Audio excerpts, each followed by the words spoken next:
Okay, I need your help with this.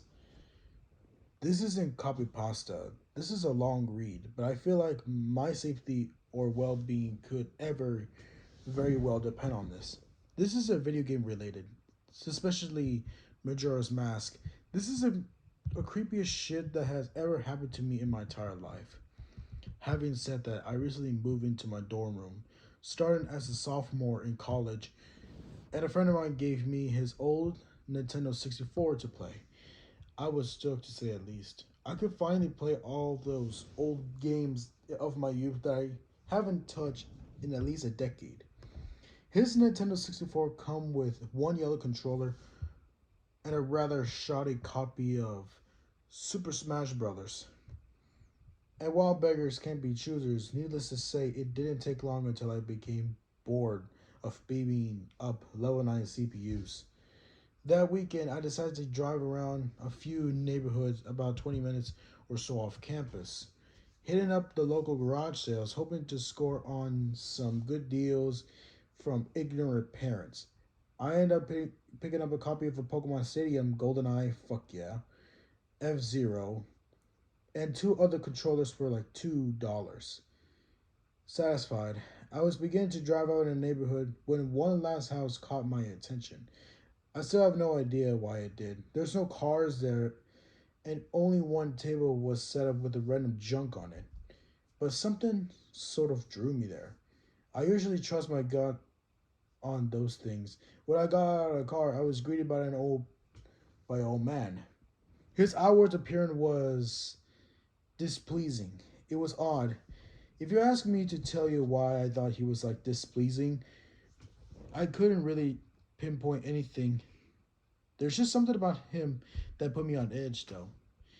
All I can tell you that was that it wasn't in the middle of the afternoon and there was other people within shouting distance. I wouldn't have even thought about approaching this old person. He flashed a crooked smile at me and asked what I was looking for. And immediately I noticed that he must have been blind in one of his eye. His right eye had that glaze over look at it. I forced myself to look on his left eye instead, trying not to offend it. I asked him if he has some any old video games. I was already wondering how if I could politely excuse myself from this situation when he told me that he has no idea what a video game was. To my surprise, he said he had a few ones from an old box. He assured me that he'll be back in a jiffy and turned to head back into the garage. As I watched him hobble away, I couldn't help but notice that what he was selling on his table. Laughing across his table were rather like peculiar paintings, various artworks that looked like ink blots that a psychiatrist might show you. Curious, I looked at them. It was obviously reason why nobody was coming to this guy's garage sale. These aren't exactly aesthetically pleasing. As I came to the last one, for some reason it looked like some sort of a Majora's Mask. The same heart shaped body with those little spikes protruding outwards. Instantly, I just thought that since I was secretly hoping to find that game at those garage sales, some feudation bullshit was projecting itself into ink blots. But given the events that happened afterwards, I'm not so sure now. I should have, and or I've wished would have asked this man about it. After staring at the Majora shape blocked, I look up and the old man was suddenly there again, arms length in front of me and smiling at me. I jump out of my reflex and I laugh nervously as he handed me his Nintendo 64 cartridge. It was standard gray color, except that someone had written Majora on it in black permanent marker. I got butterflies in my stomach as I realized that what a coincidence this was and asked him how he wanted for it. The old man told me and smiled that I could have it for free. It used to be belonging to some kid who was about my age that didn't live here anymore. There was something weird about that old man phrasing it. or that I didn't pay any attention to then. I was too caught up in, but not only finding this game but getting it for free. I reminded myself to be a little bit skeptical since this looked like a pretty shitty cartridge and there's no guaranteeing it will work. But then the Olympus inside of me interjected that maybe it was some sort of a beta version or pirate version of the game, and that was all I needed to get back on Cloud 9. I think the man smiled at me and and saying wished me well, saying goodbye then. At least that's what he sounded like to me. All the way in the car ride home, I had a nagging doubt that the old man had said something else. My fears were confirmed when I booted up the game. To my surprise, it worked just fine. And there is one save file named simply Ben. Goodbye, Ben. He said, goodbye, Ben. I feel bad for that man. Obviously, a grandparent, and obviously getting senile. And I, for some reason or another, reminded him of his grandson, Ben. Out of curiosity, I look at his save file. I bailing it. I could tell that he's pretty far in the game. He had almost all of the masks and 3 out of 4 remains of the bosses. I noticed that he used an owl statue to save his game. He was on day 3 and by the Stone Tower Temple, and hardly an hour left before the moon would crash. I remember thinking that it was a shame that he had come so close to beating the game, but he never finished it. I made it a new file named Link out of my traditions and started the game, ready to relive my childhood. For such a shady looking game cartridge, I was impressed at how smoothly it ran. Literally just like a retail copy of a game. Save for some few minor hiccups here and there, like gestures being where they shouldn't be. Random flashes of cutscenes at odd individuals, but nothing too bad. However, the only thing that was a little unnerving was that at times the NPCs will call me Link, and other times they will call me Ben. It was just some sort of a bug, like a fluke in the programming causing our files to get mixed up or something. It did kind of creep me out though. After a while, it was like if some sort of efforts that can take up with it was around after like when I beat a Woodfall Temple and I regrettably went into the save file and deleted Ben. I inherited to preserve the files just repeated the game's original owner. It's not like I needed 2 files anyway. Hoping that it would solve my problem. Half did and half didn't. Now NPCs wouldn't call me anything, where my name should be in dialogue. It was just a blank space. My save file name was still called Link though. With some frustrated with homework to do, I put the game down for a day. I started playing the game again last night, gaining the lens of truth and working my way towards completing the Snowhead Temple. Now, some of you who have been more of a hardcore Majora Mask players about the fourth day glitch. For those who don't know what does it do, you can Google it and Greece. That is that the right clock is about to hit the zeros on the final day. You can talk to the astronomer or look through the telescope. If you time it right, the countdown disappears. So you have essentially have another day to finish it, whatever you're doing. Deciding to do my glitch and to try and finish the Snowhead Temple. I happened to get it right on my first try. The time counter on the bottom disappeared. However, when I pressed B to exit the telescope, instead of being greeted by the astronomer, I found myself in the Majora's boss fight room at the end of a game, the trippy box in an area. Staring at the Skull Kid hovering above me, there was no around, it was just him floating in the air above me. And the background music, which was regular for the area, but still creepy. Immediately, my palms began to sweat. This was definitely not normal. Skull Kid never appeared here. I tried moving around the area, and no matter where I went, the Skull Kid would always be facing me, looking at me, not saying anything. Nothing would happen though. And this kept around for like 60 seconds. I thought the game had bugged or something. But I was beginning to doubt that very much. I was about to reach my controllers and go over there to the reset the button, but when the text appears on my screen, you're not sure why, but you apparently had the reservation. I instantly recognize that text. You get that message when you get the room key from Inju at the Stock Pot Inn. But why is it playing it here? Huh. I refuse to entertain the notion that it almost like if some sort of a game was trying to communicate with me. I started to navigate the room again, testing to see if that's some sort of a trigger that it enabled me to interact with something here, but then I realized how idiot I was. Do you even think that someone could reprogram the game like this was absurd? Sure enough, 15 seconds later, another message appeared on the screen. And again, like the first one, but it was already a pre existing phrase. Go to the lair of the temple's boss, yes or no. I paused for a second, comprehending what I should press and how the game would react.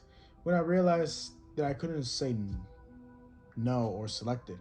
Taking a deep breath, I pressed yes, and the screen faded to white with the words Dawn of a New Day, with the subtext eyes beneath it, where it would purported to fill me with the most intense scenes of dread and impending fear I had never experienced.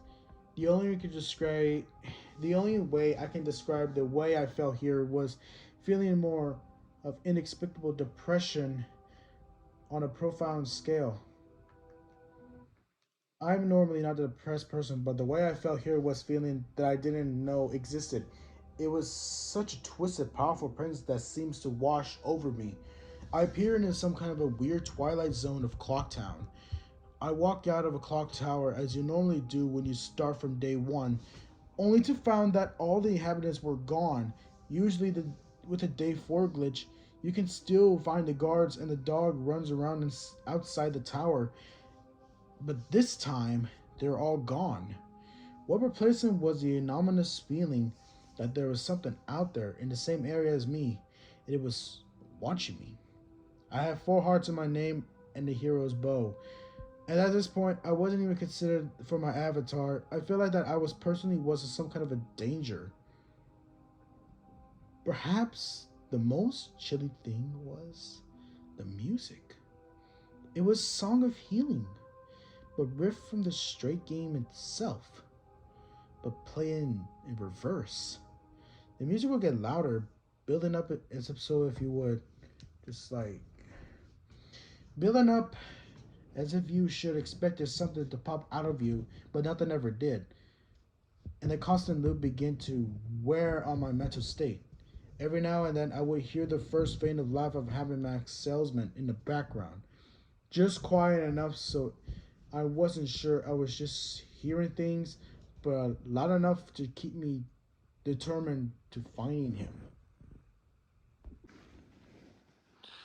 I look in at all 4 zones of Clocktown, only to find nothing, nobody. The textures were missing. West Clocktown had me walking on air. The entire area felt like broken, hopelessly broken. As a reverse song of healing repeated for what must have been like more of a 50th times, I just remember standing in the middle of a soft Clocktown, realizing that I had never felt so alone in the video game before. As I walked through a ghost town, I don't know whether it was competition out of a place's textures and the atmosphere of the haunting melody of a once peaceful and smoothing song being butchered and distorted. But I was literally on the verge of tears. I had no idea why. I hardly ever cried.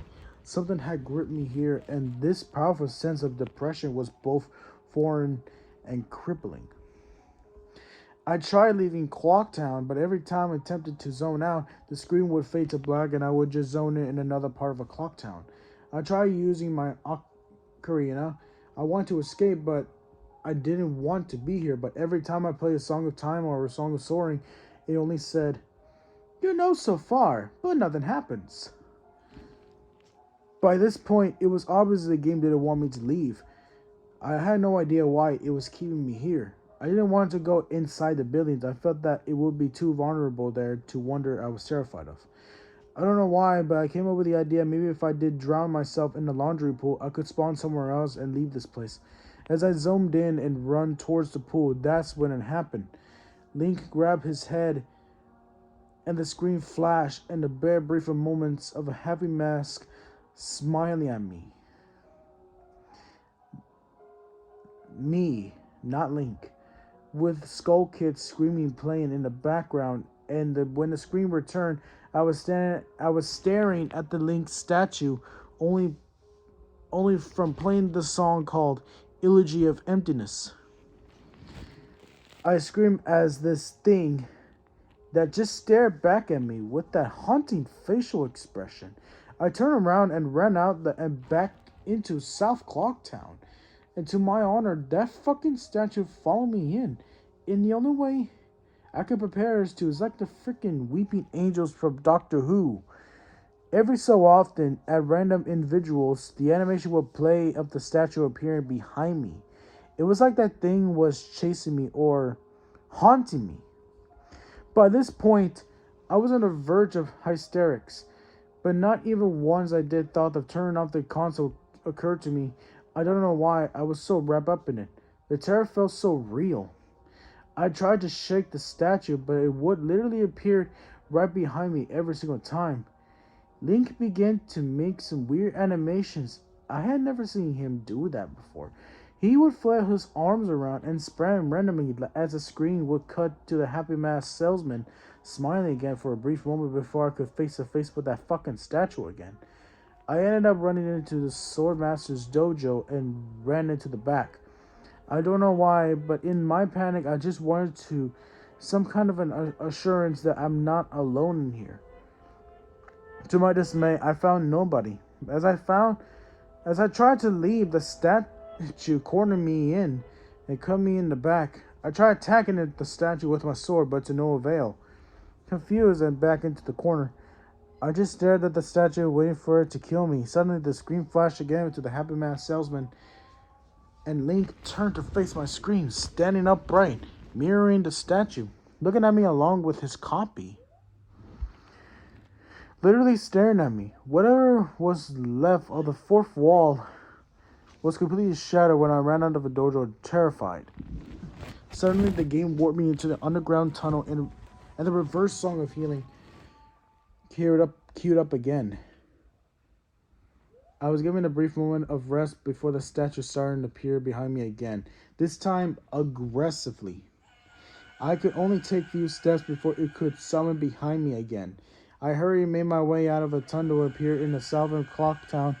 As I ran aimlessly in a sheer panic, I suddenly heard Dean scream and a reject scream, and the screen faded to black as dawn of a new day and Seer's eyes appeared again. The screen faded in and I was standing on the top of a clock tower with the Skull Kid hovering over me again, silent. I looking up and the moon was back, looming just meters above my head, and the Skull Kid just stared at me hauntingly with that fucking mask. A new song was playing, the Stone Tower Temple theme playing in reverse. In some sort of a desperate attempt, I equipped my bow and fired off and shot that Skull Kid. It actually hit him, but it played an animation of him reeling back. I fired again, and on a third arrow, the text box appeared saying, "That won't do you any good." And I was picking off the ground, levitated upwards on my back, and then Link screamed as he burst into flames, instantly killing him. I jumped when this happened. I've never seen this move by anyone in the game. The Skull Kid himself doesn't have any move. As this death scream played, my lifeless body was still burning. The Skull Kid laughed and the screen faded to black, only to have me reappear in the same place. I decided to charge him, but the same thing happened again. Link's body was lifted off by the ground, by some unknown force, and he immediately burst into flames again, instantly killing him, this time during the death screen. The faint sound of a verse song of healing could be heard. On my third and final try, I noticed that there was no music playing this time. All there was some sort of eerie silence. I remember that in the original encounter with the Skull Kid that you were supposed to use Ocarina to either travel back in time or summon the giants. I attempted to play the Song of Time, but before I could hit the last note, Link's body once again horrifically exploded into flames and then he died. The death screen near its end began to chug, as if the cartridge was trying to process a lot of something. When its screen came to, it was the same scene as the first 3 times. This time, Link was lying on the ground dead, in a position I have never seen in this game before. His head tilted towards the camera with the Skull Kid floating above him. I couldn't move. I couldn't press any buttons. All you could do, just stare at Link's dead body. After a while, in 30 seconds, the game simply faded out with a message. You've met with a terrible fate, haven't you? Before kicking me out to the title screen. Upon getting back to the title screen and starting again, I noticed my save file was no longer there. Instead of Link, it was replaced with Your Turn. Your Turn has 3 hearts, 0 masks, no items. I selected Your Turn, and immediately when I did, return to the clock tower rooftop scene with Link dead and the Skull Kid hovering over. With the Skull Kid laughing, looping again and again, I quickly hit a reset button, and when the game booted up again, there was one more save file added. Below Your Turn, entitled Ben. Ben's save file was right back where it was before at the Stone Tower Temple with the moon almost crashing. I turned off the game at that point. I'm not sure the stenches, but this is way too fucked up even for me. I haven't played at all today. And hell, I didn't get any sleep last night. I kept hearing that reverse song of healing music in my head, and just remembering that sense of death or dread felt exploring the clock town. I drove back to the old man's house today to ask him some questions with a buddy of mine. No way I was going there alone, only to find out that there was a for sale sign in the front yard, and when I rang the door, no one was home. Now I'm back, writing down the rest of my thoughts and recording what happened. Sorry if this has some grammatical errors and whatnot. I'm running on no sleep here. I'm terrified of this game, even more so now that I relive it a second time writing this all down. But I feel like there's still more to it than meets the eye. I feel like there's something called to me to navigate this bird. I think Ben is something to do with this equation. I don't know what, but if I could get a hold of the old man, that I would be able to find some answers. I need another day or so to recuperate it before tackling this game again. I've already taken a toll on my insanity, I feel like. But next time I do this, I'm going to recording my footage all the way through. The idea to record only came to me towards the end. So you see the last few minutes of what I saw, including Skull Kid and Elegy's statue. It's on YouTube here. I'm going to stay in this thread for a little while for a little while longer before I could fall asleep to answer any questions you guys might have, or hopefully listen to your ideas or theories to help me shed some light into this, or maybe things I should try to do. I think I'm going to play Ben's file tomorrow to see what happens. Maybe I was supposed to do that all along. I don't believe in paranormal shit, but this is way too fucked up. Maybe this Ben guy is just some sort of a hacker or programmer. He's very good, though. I'm not sure.